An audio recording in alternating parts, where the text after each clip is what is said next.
গত বছর এসএসসি পরীক্ষায় 31.55% স্টুডেন্ট ফেল করেছিল সর্বমোট সকল সাবজেক্টে এমসিকিউ এবং সিকিউতে মিলিয়ে। তার মধ্যে 6,660,000 জন শিক্ষার্থী কিন্তু ফেল করেছে। এই 6 লক্ষ স্টুডেন্টের মধ্য থেকে প্রায় 5 লক্ষ স্টুডেন্ট হবে যারা এমসিকিউতে ফেল করেছিল। অন্যদিকে এইচএসসি পরীক্ষায় ফেল করেছিল 41.17%। এইচএসসিতে ফেল করেছিল 41.17%, যেখানে প্রায় 5,08,701 জন স্টুডেন্ট ফেল করেছিল। এই 5 লক্ষ স্টুডেন্টের মধ্য থেকে প্রায় 4 লক্ষ স্টুডেন্ট ফেল করেছে শুধুমাত্র এমসিকিউতে। তার মানে এসএসসি কিংবা এইচএসসি পরীক্ষায়, যে কোনো পাবলিক পরীক্ষায় শিক্ষার্থীরা বেশিরভাগ ফেল করে থাকে, প্রায় 70 থেকে 80% স্টুডেন্ট ফেল করে থাকে শুধুমাত্র এমসিকিউতে। তোমাদের পরীক্ষায় এমসিকিউ এবং সিকিউতে আলাদাভাবে পাস করতে হবে। যদি এমসিকিউতে ফেল করো তাহলে ওই সাবজেক্টে ফেল দেওয়া হবে, অথবা যদি সিকিউতে ফেল করো তাহলে ওই সাবজেক্টে ফেল দেওয়া হবে। আমাদের পরীক্ষায় অনেক সময় এমসিকিউ কমন পড়ে, অনেক সময় এমসিকিউ কমন পড়ে না। আমাদের পরীক্ষায় বর্তমানে এমসিকিউ থাকে 30টি, যেখান থেকে পাস করার জন্য 10টি এমসিকিউ সঠিক দেখাতে হয়। কিন্তু অনেক সময় আমাদের পরীক্ষায় 10টি এমসিকিউ কমন আসে না। যদি তোমার পরীক্ষায় এমসিকিউ কমন না আসে তাহলে এমসিকিউতে 10টার চেয়ে কম এমসিকিউ সঠিক হলে কিন্তু ওই সাবজেক্টে ফেল দেওয়া হবে। এক্ষেত্রে যদি পরীক্ষায় এমসিকিউ কমন না আসে তাহলে কোন উত্তরটা সঠিক হবে এটা কিভাবে বুঝবে, তার জন্য আজকের এই ভিডিওতে আমরা 5টি টেকনিক শিখে দিব। যেখানে তোমার পরীক্ষায় যদি এমসিকিউ কমন না আসে তাহলে এই সকল টেকনিক অবলম্বন করে এমসিকিউ সঠিকভাবে দেখাতে পারবে।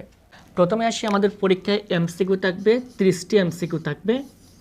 এই 30টা এমসিকিউর জন্য আমাদেরকে সময় দেওয়া হবে 30 মিনিট, অর্থাৎ প্রত্যেকটা এমসিকিউর জন্য 1 মিনিট করে সময় পাবে শিক্ষার্থীরা। এই 30টি এমসিকিউর জন্য সময় দেওয়া হবে 30 মিনিট। তাহলে এই 30 মিনিটকে প্রথমে 3 ভাগে ভাগ করতে হবে। প্রথমে হচ্ছে 10 মিনিট, এর পরবর্তী 10 মিনিট এবং এর পরবর্তী 10 মিনিট। এই 30 মিনিট সময়কে 3 ভাগে ভাগ করতে হবে। প্রথম যে 10 মিনিট রয়েছে, এই প্রথম 10 মিনিটের মধ্যে এমসিকিউ নাম্বার 1 1 থেকে শুরু করে একেবারে 30 পর্যন্ত যে এমসিকিউ রয়েছে 30টা, এই প্রথম 10 মিনিটের মধ্যে 1 থেকে 30টা এমসিকিউ ভালোভাবে দেখতে হবে এবং দেখার মধ্যে 1 থেকে 30টা এমসিকিউর মধ্যে যেগুলা কমন আসবে সেগুলোর সাথে সাথে দাগিয়ে ফেলবে। তার মানে প্রথম 10 মিনিটের মধ্যে 1 থেকে 30টা এমসিকিউ ভালোভাবে দেখবে এবং এর মধ্যে যেগুলা 100% কমন আসবে সেগুলো অবশ্যই সাথে সাথে দাগিয়ে নেবে। এবং পরবর্তী যে 10 মিনিট, এই পরবর্তী 10 মিনিটে আমাদের অনেক এমসিকিউ রয়েছে যেগুলো কনফিউশনাল এমসিকিউ। যেমন আমরা অনেক সময় দ্বিধাদ্বন্দ্বের মধ্যে থাকি কোন এমসিকিউটা সঠিক হবে। অনেক সময় খ নাম্বার অথবা গ নাম্বার সঠিক হওয়ার সম্ভাবনা থাকে, অথবা আমরা অনেক সময় মনে করি যে খ নাম্বার সঠিক হবে অথবা গ নাম্বার সঠিক হবে। তার মানে কনফিউশনাল যে সকল এমসিকিউ রয়েছে যেগুলো তুমি মোটামুটি আনসার জানো অথবা একটু ক্যালকুলেশন করলে অথবা অঙ্ক করে এগুলোর উত্তর বের করতে পারবে, সেগুলো পরবর্তী 10 মিনিটের মধ্যে দাগিয়ে নিবে। অথবা যেগুলো তুমি অঙ্ক করে বের করবে সেগুলো এই পরবর্তী 10 মিনিটের মধ্যে তুমি অঙ্ক করে সেই এমসিকিউগুলো দাগিয়ে নিবে। এরপর হচ্ছে বাকি যে 10 মিনিট, এই 10 মিনিটের মধ্যে বাকি যে সকল এমসিকিউ রয়েছে যেগুলো কমন আসে নাই, এই এমসিকিউগুলো পরবর্তী 10 মিনিটের মধ্যে দাগাবে। এখন এই পরবর্তী যে 10 মিনিট বাকি থাকলো, এই 10 মিনিটের মধ্যে যেগুলো কমন আসে না সেগুলো তোমাকে দাগাতে হবে। এখন যদি কমন না আসে তাহলে তুমি কিভাবে দাগাবে অথবা কিভাবে বুঝবে কোন উত্তরটা সঠিক হবে। আমরা এখন এই 5টি টেকনিক দেখব। এই 5টি টেকনিকের মাধ্যমে পরবর্তী 10 মিনিটে যেগুলো কমন আসে না সেগুলো খুব সহজে দাগাতে পারবে। সর্বপ্রথমে অনেক সময় আমাদের পরীক্ষায় দেখবে এরকম আসে যে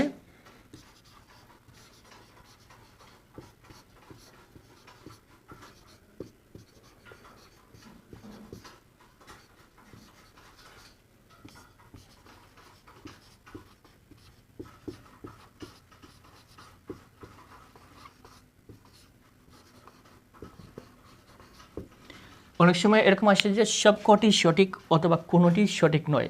যেমন ক নাম্বারে একটা আনসার দেওয়া থাকে, খ নাম্বারে গ নাম্বারে 3টে আনসার দেওয়া থাকে এবং ঘ নাম্বারে মনে করো লেখা রয়েছে সবকটি সঠিক অথবা কোনোটি সঠিক নয়। যদি এরকম থাকে যে সবকটি সঠিক অথবা কোনোটি সঠিক নয়, তাহলে এখানে রিসার্চ করে দেখা গিয়েছে এই যে লেখা রয়েছে এই লেখাটাই বেশিরভাগ সময়ে সঠিক হয়। তার মানে যেখানে লেখা থাকবে সবকটি সঠিক এটাই হবে সঠিক আনসার, অথবা কোনোটি সঠিক নয় যেখানে লেখা থাকবে এটাই হচ্ছে মূলত আনসার। যেমন ক নাম্বারে একটা আনসার দেওয়া রয়েছে, ক নাম্বার আনসার দেওয়া রয়েছে, গ নাম্বারে আনসার দেওয়া রয়েছে, ঘ নাম্বারে আনসার দেওয়া রয়েছে, এবং এই ঘ নাম্বারে লেখা রয়েছে যে সবকটি সঠিক, তাহলে এই ঘ নাম্বারটাই সঠিক হবে। অথবা মনে করো ঘ নাম্বারে লেখা রয়েছে কোনোটি সঠিক নয়, তাহলে এই ঘ নাম্বারটাই সঠিক আনসার হবে।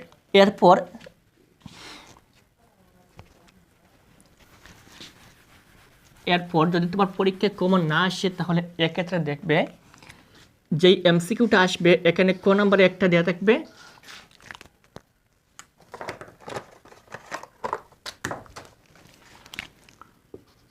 খ নাম্বার একটা দেওয়া থাকবে, গ নাম্বার এবং ঘ নাম্বার 4টা দেওয়া থাকবে।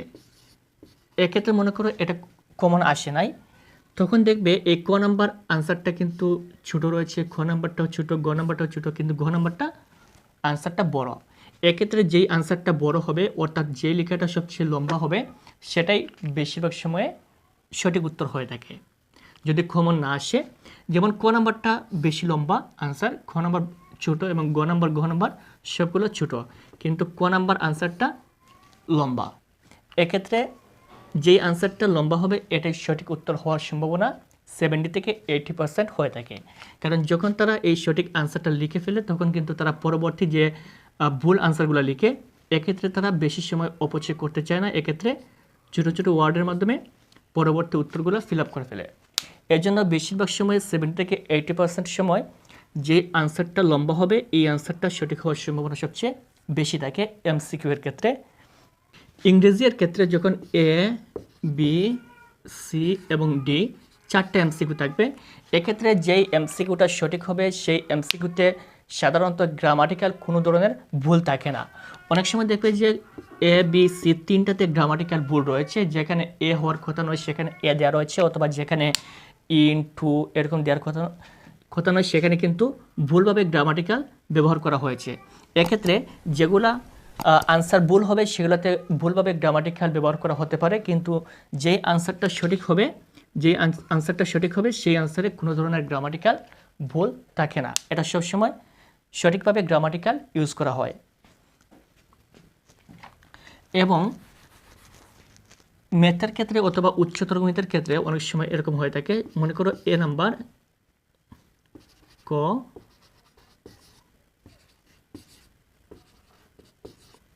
মনে করো এখানে একটা আনসার দেওয়া রয়েছে 0.5, 1.5, 2.3, 2.5 এরকম দেওয়া রয়েছে, এবং আরেকটা আনসার দেওয়া রয়েছে এখানে মনে করো 8। এক্ষেত্রে এটা হচ্ছে 0.5, 1.5, 2.3 এবং 8। এখানে প্রথম যে তিনটে, এই প্রথম তিনটা কিন্তু মোটামুটি মিল রয়েছে, একই জাতীয়। এক্ষেত্রে সবশেষে যেটা দেওয়া রয়েছে 8, এই উত্তরটা সঠিক হওয়ার সম্ভাবনা খুবই কম থাকে। এক্ষেত্রে এই যে প্রথম তিনটা রয়েছে 0.5, 1.5 এবং 2.5, 2.3, এই তিনটার মধ্য থেকে যে কোনো একটা সঠিক হওয়ার সম্ভাবনা সবচেয়ে বেশি রয়েছে। এক্ষেত্রে এই তিনটার মধ্য থেকে কোন আনসারটা সঠিক হওয়ার সম্ভাবনা সবচেয়ে বেশি রয়েছে এটাও আমরা দেখব। এক্ষেত্রে বিভিন্ন রিসার্চের মাধ্যমে দেখা গিয়েছে বি, সি, এ, ডি সবচেয়ে বেশি পরিমাণ সঠিক উত্তর হয়ে থাকে বি নাম্বার, তারপর সি নাম্বার, তারপর এ নাম্বার, তারপর হয়ে থাকে ডি নাম্বার। তার মানে এক্ষেত্রে যদি এই প্রথম ক, খ এবং গ এই তিনটার মধ্য থেকে সঠিক আনসার ধরতে হয়, তাহলে এক্ষেত্রে বেশিরভাগ সম্ভাবনা এখানে বি দেওয়া রয়েছে, এখানে খ নাম্বার উত্তরটা সঠিক হওয়ার সম্ভাবনা সবচেয়ে বেশি রয়েছে। এরপর যদি খ নাম্বার সঠিক না হয় তাহলে এক্ষেত্রে সি নাম্বার অর্থাৎ গ নাম্বার সঠিক হওয়ার সম্ভাবনা সবচেয়ে বেশি রয়েছে, তারপর এ নাম্বার অর্থাৎ ক নাম্বারটা সঠিক হওয়ার সম্ভাবনা সবচেয়ে বেশি রয়েছে।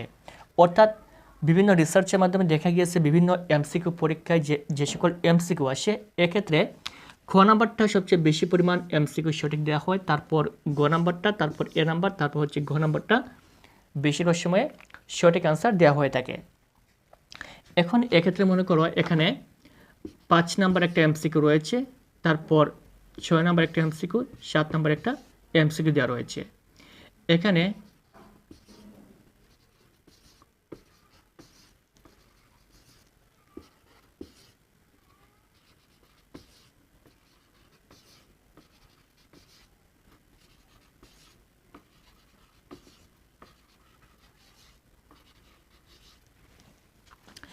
এখানে মনে করো খ নাম্বারটা হচ্ছে সঠিক, এখানে গ নাম্বারটা সঠিক দেওয়া রয়েছে।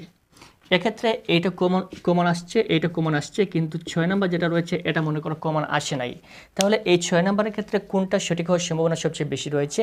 এখানে 5 নাম্বার হচ্ছে খ নাম্বার, তাহলে 6 নাম্বারে আমরা কি করব না, এই যে খ নাম্বার রয়েছে এটা আমরা দাগাবো না, অর্থাৎ সেম একই প্রশ্ন আমরা রিপিট করব না। একই প্রশ্ন রিপিট খুবই কম পরীক্ষায় আসে, যার কারণে এখানে যদি 5 নাম্বারে যদি খ নাম্বারটা সঠিক হয়ে থাকে তাহলে 6 নাম্বারে আমরা খ নাম্বারটা সঠিক দাগাবো না। তারপর রয়েছে 7 নাম্বার, 7 নাম্বারে রয়েছে কি গ নাম্বার। তাহলে এক্ষেত্রে যদি আমরা এই গ নাম্বারটা দেখাই তাহলে পরবর্তীটা কি হবে, গ নাম্বার সেম একই রিপিট হয়ে যাবে। এক্ষেত্রে এই যে 6 নাম্বারটা এটা আমরা কি দাগাবো, এখানে যে রয়েছে সবচেয়ে বেশি পরিমাণ সঠিক হয়ে থাকে বি নাম্বার কোয়েশ্চেন, অর্থাৎ খ নাম্বার কোয়েশ্চেন সবচেয়ে বেশি পরিমাণ সঠিক হয়ে থাকে। তাহলে এক্ষেত্রে আমরা এখানে কি করব, খ নাম্বার দেখাবো, কিন্তু এখানে খ নাম্বারটা উপরে রয়েছে, তারপর আমরা কি দেখাবো, গ নাম্বার। এখানে দেখেন যদি আমরা গ নাম্বার দেখাই তাহলে নিচেরটা কি গ নাম্বার, এরপর হচ্ছে এ, তাহলে আমরা এখানে এ নাম্বারটা দেখাবো। এ নাম্বারটা সঠিক হওয়ার সম্ভাবনা সবচেয়ে বেশি রয়েছে। এরপর গণিতের ক্ষেত্রে আরেকটা বিষয় হয়, এখানে মনে করো উত্তর বের হওয়ার কথা রয়েছে বর্গ সেন্টিমিটারে, বর্গ সেন্টিমিটারে উত্তর বের হওয়ার কথা, কিন্তু ক নাম্বার দেওয়া রয়েছে মনে করো 3 ইঞ্চি দেওয়া রয়েছে, খ নাম্বার দেওয়া রয়েছে 5 সেন্টিমিটার, গ নাম্বার দেওয়া রয়েছে 6 মিটার, ঘ নাম্বার দেওয়া রয়েছে 2 বর্গ সেন্টিমিটার। এক্ষেত্রে দেখেন এখানে আমাদের উত্তরটা বের হওয়ার কথা ছিল বর্গ সেন্টিমিটারে। যদি আমরা এদিকে ভালো করে লক্ষ্য করি যে আমাদের উত্তরটা কি বের হওয়ার কথা, আমাদের উত্তরটা বের হওয়ার কথা ছিল বর্গ সেন্টিমিটারে, কিন্তু এখানে ক নম্বর হচ্ছে ইঞ্চি, খ নম্বর হচ্ছে সেন্টিমিটার, গ নম্বর হচ্ছে মিটার এবং ঘ নম্বর হচ্ছে বর্গ সেন্টিমিটার। তাহলে এক্ষেত্রে আমরা সহজে বুঝতে পারবো যে এই যে বর্গ সেন্টিমিটার যেটা দেওয়া রয়েছে এটাই হবে সঠিক উত্তর। আশা করি বুঝতে পেরেছ। এই 5টি টেকনিকের মাধ্যমে যদি পরীক্ষায় এরকম এমসিকিউ কমন না আসে তাহলেও খুব সহজে এমসিকিউ আনসার করতে পারবে, এবং কোন এমসিকিউটা সঠিক হওয়ার সম্ভাবনা সবচেয়ে বেশি রয়েছে সেটা এরকমভাবে বুঝে আনসার করতে পারবে। এবং এমসিকিউতে পাস করার জন্য অবশ্যই 10টা এমসিকিউ সঠিক দাগাতে হবে। যদি 10টার চেয়ে কম হয় তাহলে কিন্তু এমসিকিউতে ফেল দেওয়া হবে, আর যদি এমসিকিউতে ফেল করে তাহলে ওই সাবজেক্টে কিন্তু ফেল দেওয়া হবে, কারণ এমসিকিউ এবং সিকিউতে এবং ব্যবহারিক প্রত্যেকটা অংশে কিন্তু আলাদাভাবে পাস করতে হবে। এই জন্য এই সকল এমসিকিউ ভালোভাবে বেশি বেশি করে প্র্যাকটিস করতে হবে, তা না হলে কিন্তু পরীক্ষায় ভালোভাবে এমসিকিউ আনসার করতে পারবে না। সামনে তোমাদের বিভিন্ন পরীক্ষা বাকি রয়েছে, পরবর্তী সকল পরীক্ষার গুরুত্বপূর্ণ সাজেশন পাওয়ার জন্য চ্যানেলটি অবশ্যই সাবস্ক্রাইব করে রাখবেন। Thank you so much.